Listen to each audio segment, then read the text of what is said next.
तो फ्रेंड्स, आज का सेशन डेडिकेटेड होगा युवाओं के लिए रोजगार के अवसर पर, क्योंकि रोजगार का दायरा इतना बृहद है कि कुछ सेलेक्टेड सेशंस में इसको कवर नहीं किया जा सकता है। तो हमारी कोशिश ये होगी कि अलग अलग तरह के टारगेट सेगमेंट, अलग अलग तरह के युवाओं की कैटेगरी का मतलब जैसे आपकी शिक्षा, आपकी इकोनॉमिक स्थिति, आपकी स्किल की स्थिति, इन सारी चीजों को ध्यान में रखते हुए अलग अलग एज ग्रुप के युवाओं के लिए क्या क्या रोजगार के अवसर अभी हमारे पास उपलब्ध है और पूरे देश में उपलब्ध है, इसकी जानकारी आपको क्रमवार सिलसिले में अलग अलग सेशंस में मिलेगी। आज इस सीरीज का ये पहला सेशन होगा जिसमें आपको हम लोग कौन से टारगेट ग्रुप को कवर करने जा रहे हैं, वैसा टारगेट ग्रुप जो ग्रामीण क्षेत्रों में रहने वाला युवा और युवतियां हैं, बॉयज एंड गर्ल्स हैं, जिनके पास स्किल की कमी है, शिक्षा उन्होंने कम हासिल की है, कम शिक्षित है, स्कूल की पढ़ाई शायद 2-3 क्लास तक पढ़े या नहीं भी पढ़े, बीच में ही ड्रॉप आउट हो गए, आर्थिक स्थिति अच्छी नहीं है, कोई स्किल उनके पास में नहीं है। इस तरह के युवाओं के लिए हमारे पास रोजगार के क्या अवसर है पूरे देश में, इसकी जानकारी हम आपको देंगे। बहुत ही अच्छी प्रिसाइज इंफॉर्मेशन आपको मिलेगी और ऐसा आप कभी नहीं सोचें कि आपके लिए देश में रोजगार के अवसर नहीं है। बहुत सारे अवसर हैं, सिर्फ जानने की आवश्यकता है, और अगर आप जानेंगे तो आप एम्पावर्ड फील करेंगे और अपने जीवन को अच्छा और बेहतरी की तरफ लेकर के जाएंगे। तो कौन सी चीजें ऐसी हो सकती हैं जो आपको रोजगार दे सकती हैं इस तरह के टारगेट सेगमेंट को? पहला, अप्रशिक्षित क्षेत्र में अनस्किल्ड लेबर के रूप में, और एक दूसरा है स्किल्ड लेबर के रूप में। जैसे देखिए, हम जैसे यंग होते हैं तो घर का, समाज का प्रेशर होता है कि काम करने का, नौकरी करने का, तो क्या होता है, हम लोग प्लानिंग नहीं कर पाते हैं और देखते हैं कि शायद चूंकि हमारी पढ़ाई लिखाई कम है, रोजगार कहाँ मिलेगा, तो हम अनस्किल्ड माने अकुशल श्रमिक के रूप में अपना काम करने के लिए आगे बढ़ जाते हैं। हमको लगता है कि शायद दिल्ली, मुंबई, गुजरात और बड़े बड़े राज्यों में, बड़े बड़े शहरों में लोग जो काम करते हैं, वहां शायद कोई भी नौकरी मिल जाएगी तो हम कर लेंगे। लेकिन ये अच्छा तरीका नहीं है, क्योंकि भविष्य के लिए आपको प्लानिंग करनी आवश्यक होती है, और अगर आप प्लान नहीं होंगे तो आपको आने वाले समय में समस्या होगी। क्योंकि अकुशल क्षेत्र में रोजगार के अवसर तो काफी हैं, मनरेगा में भी हैं, आपको दिल्ली में, मुंबई में, कलकत्ता में और अहमदाबाद में, बहुत जगह, सूरत में बहुत सी नौकरियां आपको अकुशल क्षेत्र में मिल जाएंगी। लेकिन क्या होगा, क्योंकि अब आप फ्रेश होते हैं, यंग होते हैं, 15, 16, 17, 18 साल के लड़के हैं, लड़कियां हैं, तो आपको नौकरी तुरंत मिल जाएगी। एम्प्लॉयर्स भी सोचते हैं कि ये अच्छा है कि इनके लिए बार्गेनिंग हमको नहीं करना पड़ता है, कम पैसे दे करके भी हम अपना काम निकाल सकते हैं और ज्यादा समय तक काम कर सकते हैं। आपको भी अच्छा लगेगा क्योंकि आपके पास एनर्जी है, आप तुरंत कुछ पैसा मिलने की आपकी उम्मीद बनी हुई है, तो आपको लगेगा कि हम तुरंत में कुछ अर्न कर सकते हैं और घर में भी बता सकते हैं कि आज मैं नौकरी करने लगा हूं, और ये सोच करके आप उसमें ऐड हो जाते हैं और काम शुरू करते हैं। जैसे जैसे आप काम शुरू करेंगे, आपकी उम्र बढ़ेगी, और जैसे जैसे आपकी उम्र बढ़ेगी, घर के प्रति आपकी लायबिलिटीज भी बढ़ती चली जाएगी और आपके एक्सपेक्टेशंस बढ़ने लगेंगे। जब लायबिलिटीज बढ़ेगी तो घर का प्रेशर होगा कि कुछ और पैसा होता तो घर में ये काम हो जाता, वो काम हो जाता, तब आप उम्मीद करेंगे कि हम ज्यादा से ज्यादा और हमें पैसा मिल पाता। लेकिन चूंकि आपकी स्किल नहीं है, आपके पास में कोई कुशलता नहीं है, आप कुशल श्रमिक नहीं है, इसलिए जो एम्प्लॉयर है वो कोशिश करेगा कि अब इनकी उम्र बड़ी हो गई है, अब आप तो ज्यादा शारीरिक रूप से सक्षम भी नहीं है कि आप उतना जितना पहले कर पाते थे अब उतना कर भी नहीं पा रहे हैं, तो वो सोचेगा कि अगर कोई नया लड़का या नई लड़की मिल जाती तो वो ज्यादा अच्छा काम कर पाती। तो ऐसा करके आप अपने भविष्य को बर्बाद नहीं करें और अकुशल श्रमिक के रूप में आप आगे काम करने के लिए आगे नहीं बढ़े। दूसरा तब क्या हो सकता है, क्योंकि पूंजी भी नहीं है, इतना पैसा अगर होता कि हम अपने गांव में ही स्वरोजगार का कुछ उपाय कर सकते या लोन मिल जाता तो हम कर पाते, तो इतना पैसा भी हमारे पास में नहीं है, उतनी शिक्षा भी नहीं है, कोई स्किल भी नहीं है, तो हम क्या करें?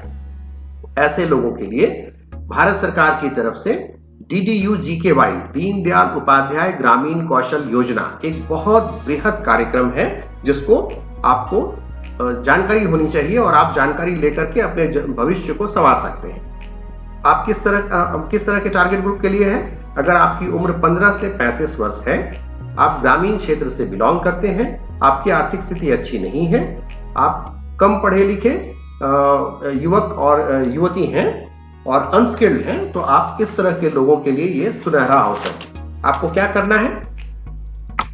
आपको पता करना है दीनदयाल उपाध्याय ग्रामीण कौशल योजना DDU-GKY, जो नेशनल रूरल लाइवलीहुड मिशन के तहत में चल रहा है, और इसमें डिजिटल इंडिया और मेक इन इंडिया के कॉन्सेप्ट पर, मेक इन इंडिया के आधार पर ट्रेनिंग्स की प्रोग्राम्स की ट्रेनिंग्स दिए जाते हैं। ये क्या है?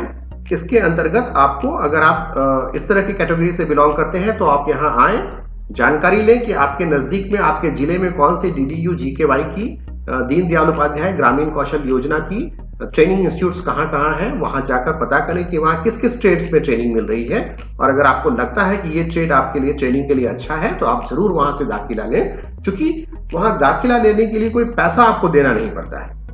रिक्वायरमेंट क्या है? सिंपल रिक्वायरमेंट है, आपके पास में एक आधार कार्ड होना चाहिए, या आप उसके साथ में एक अगर वोटर आई कार्ड है तो वो वोटर आई कार्ड भी हो सकता है, और एक आपका डेट ऑफ बर्थ का सर्टिफिकेट होना चाहिए। डेट ऑफ बर्थ का सर्टिफिकेट क्यों जरूरी है? अगर आपके आधार कार्ड में डेट ऑफ बर्थ मेंशन्ड है तो वो भी जरूरत नहीं है।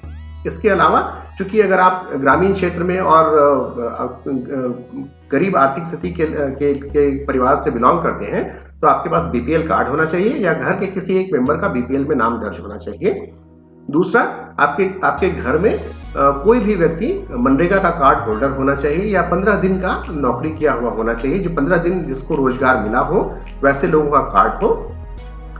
और सिर्फ ये दो तीन चीजें हैं। अंत्योदय कार्ड योजना अगर आपके घर में है तो आप इसके लिए एलिजिबल हैं। आपको प्रशिक्षण मुफ्त मिलेगा, रहने की सुविधा मुफ्त मिलेगी, वहां भोजन मुफ्त मिलेगा, और भोजन के बाद आपका जो प्रशिक्षण पूरा होगा उसके बाद आपकी प्लेसमेंट, नौकरी भारत के किसी भी राज्य में, किसी भी कंपनी में आपको नौकरी के लिए आपको प्लेसमेंट करवाया जाएगा। ये DDU-GKY जो सेंटर, जिस जगह से आप प्रशिक्षण ले रहे हैं, उसकी जिम्मेवारी है कि आपको वहां नियोजित किया जाए, और DDU-GKY के तरफ से टॉप अप सैलरी पेमेंट्स के रूप में 6 महीना तक आपको वहां से पेमेंट मिलेगा। और जब ये ऑन जॉब ट्रेनिंग आपकी वहां पूरी हो जाएगी तो वो कंपनी आपको रिक्रूट करेगी, क्योंकि आप तब तक स्किल्ड लेबर के रूप में आइडेंटिफाई हो गए होंगे, और आपको वहां से सैलरी कम से कम 6,000 से लेकर 11,000 रुपए तक आपको salary plus PF plus ESIC की प्रोविजंस आपको जो कंपनी आपको अपॉइंट करेगी उसको देना उनके लिए आवश्यक होगा। और ये प्लेसमेंट ओरिएंटेड जॉब स्कीम है। आप इतना जाने कि इसमें जो आप प्रशिक्षण लेते हैं ये 6 महीना, 8 महीना और साल भर भी हो सकता है, अलग अलग ट्रेड्स को ध्यान में रखते हुए। जब आप प्रशिक्षण लेते हैं तो प्रशिक्षण की अवधि में कम से कम 160 घंटा 160 आवर्स की ट्रेनिंग सॉफ्ट स्किल पे, बेसिक स्पोकन इंग्लिश पे और बिहेवियरल साइंस पे। चूंकि आप कंपनी में एम्प्लॉयमेंट के लिए आगे बढ़ रहे हैं, तो आपको वहां की कंपनी में जो जॉब के जो एनवायरनमेंट है, जो जॉब के जो रिक्वायरमेंट्स हैं, उसको उसके हिसाब से आपको कंपैटिबल बनाया जाए। इसलिए आपको 160 आवर्स की ट्रेनिंग दीनदयाल उपाध्याय ग्रामीण कौशल योजना के तहत में ही दी जाती है, आपके प्रशिक्षण के अलावा। अब आपको जानना चाहिए कि ये ट्रेनिंग में और क्या क्या चीजें हैं, किन किन क्षेत्रों में हमको ट्रेनिंग मिलेगा। ट्रेनिंग के लिए बहुत सारे क्षेत्र हैं, करीब करीब 570 ट्रेड्स में आपके लिए ट्रेनिंग की व्यवस्था है। एग्रीकल्चर में आपको ट्रेनिंग मिल सकता है, आपको हाउसिंग में ट्रेनिंग मिल सकता है, होटल मैनेजमेंट में ट्रेनिंग मिल सकती है, आपको अपैरल्स में ट्रेनिंग मिल सकती है, आपको सिक्योरिटी गार्ड्स में ट्रेनिंग मिल सकती है। उसके अलावा बहुत सारी चीजें जैसे इलेक्ट्रॉनिक्स में, जेम्स एंड ज्वेलरीज में, हैंडीक्राफ्ट में, infrastructure, iron and steel, beauty and wellness, capital में, कंस्ट्रक्शन में, इलेक्ट्रॉनिक्स में, अलग अलग क्षेत्रों में बहुत सारे ऐसे क्षेत्र हैं जिनमें ट्रेनिंग की आवश्यकता है। और आपको अगर अकुशल है तो आपको उसमें स्किल दिया जाता है और आपको प्लेस कराया जाता है।